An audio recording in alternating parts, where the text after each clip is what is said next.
Aí vem a Constituição de 88 e ela passa a ser um libelo contra o passado. A Constituição de 1988, ela redundantemente fala em liberdade de pensamento, fala em liberdade de expressão, depois tem um capítulo para comunicação social, e ela foi bem obsessiva, eu diria, em matéria de proteção de liberdade de expressão. Mesmo assim, a cultura do país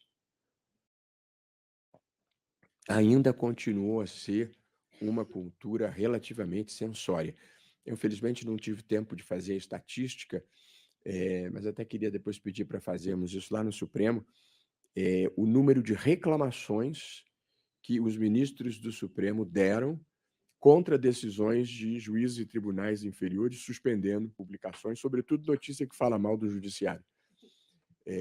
E aqui é um sentimento extremamente censório que ainda subsiste na vida brasileira, embora o Supremo, no geral, tenha sido um tribunal especialmente libertário em matéria de expressão, talvez com uma ou outra derrapada, mas as decisões foram as mais diversas em áreas de liberdade de imprensa. Há um caso famoso, meu querido amigo Carlos Aires, em que ele invalida por inconstitucional integralmente a lei de imprensa de 1967, que vinha do regime militar. O Supremo tem uma posição relativamente libertária em matéria de liberdade de expressão, com exceção muito veemente em relação aos discursos de ódio.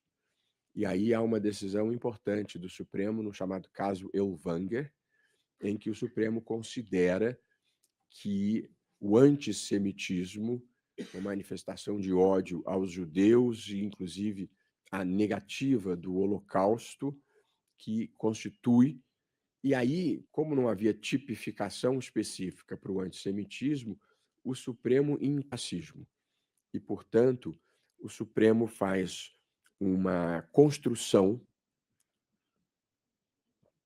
num caso bastante disputado, bastante dividido no Supremo, mas faz uma construção de que não existem raças, que, portanto, esse é um conceito imprestável do ponto de vista científico.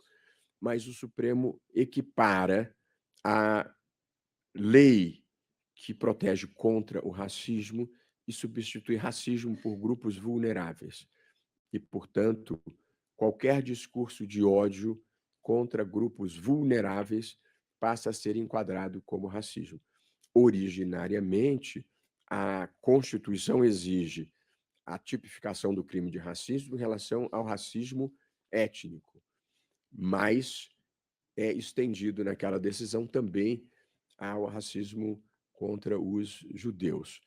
E mais à frente, agora já mais recentemente, num voto antológico do ministro Celso de Mello, o Supremo criminaliza a homofobia, considera igualmente criminalizável os discursos de ódio contra as pessoas homossexuais ou transexuais. Portanto, essa tem sido uma restrição específica e penso que importante que o Supremo tem em relação à liberdade de expressão. Qual